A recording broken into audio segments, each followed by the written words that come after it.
Throne in Liberty is an upcoming massively multiplayer online role-playing game by NCSoft. By the way, I literally just read that off Wikipedia. Imagine writing scripts in 2023. It will also be using Unreal Engine 5 and will be released later this year. And that is pretty much what the average player knows about this title, which included myself up until a couple of days ago. And now, I think this title has a lot of potential. Okay, let's go. So if you want to find out more about Throne in Liberty and whether it's going to be worth playing in 2023, stick around and we'll go over the good, the bad, and of course, the downright ugly. Okay, let's start with the basics. This game has been in development for quite some time.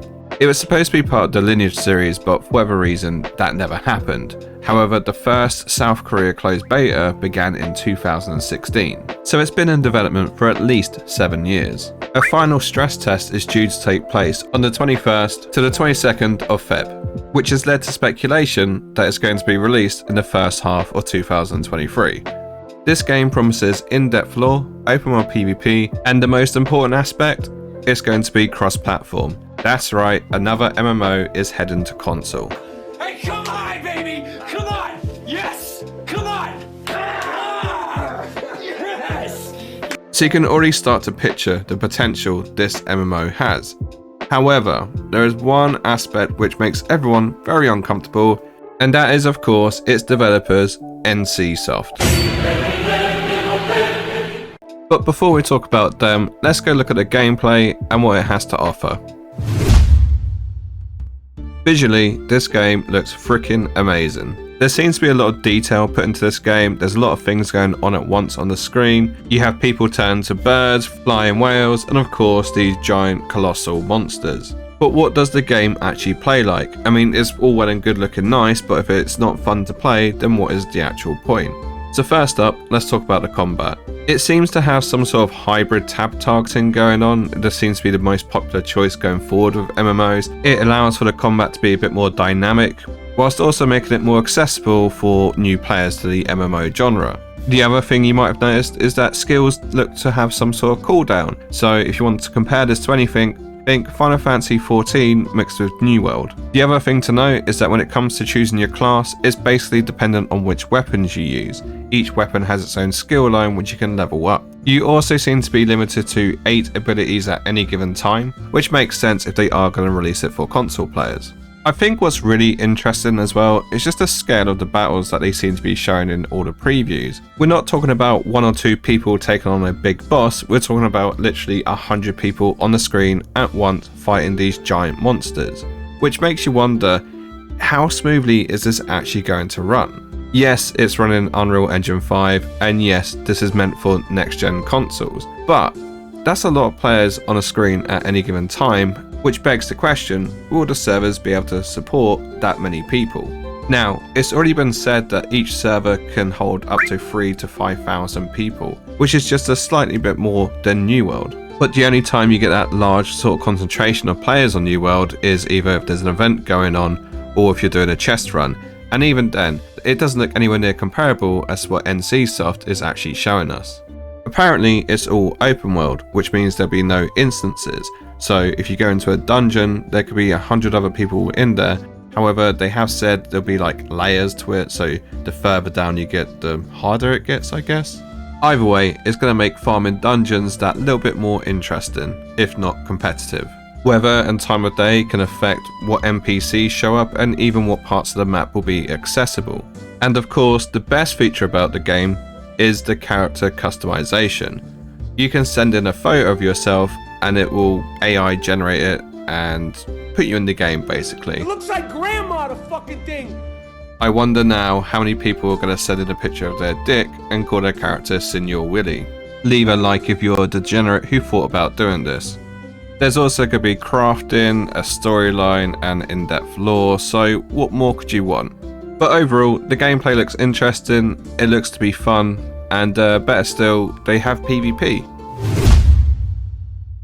So originally it was open world PvP with a corruption system. Wow. And then they went for the opt-in for PvP option instead. Usually I'm against the whole flagging for PvP system because what tends to happen is people don't flag for PvP. I know, it's fucking criminal. Imagine playing an MMO and not wanting to do PvP. Like, who are these people? I'm happy to announce though they have done one better. First of all, they are going to incentivize PvP. It will make it worthwhile for you to actually flag up and duke it out. And secondly, they're going to have PvP areas, and these will be at random.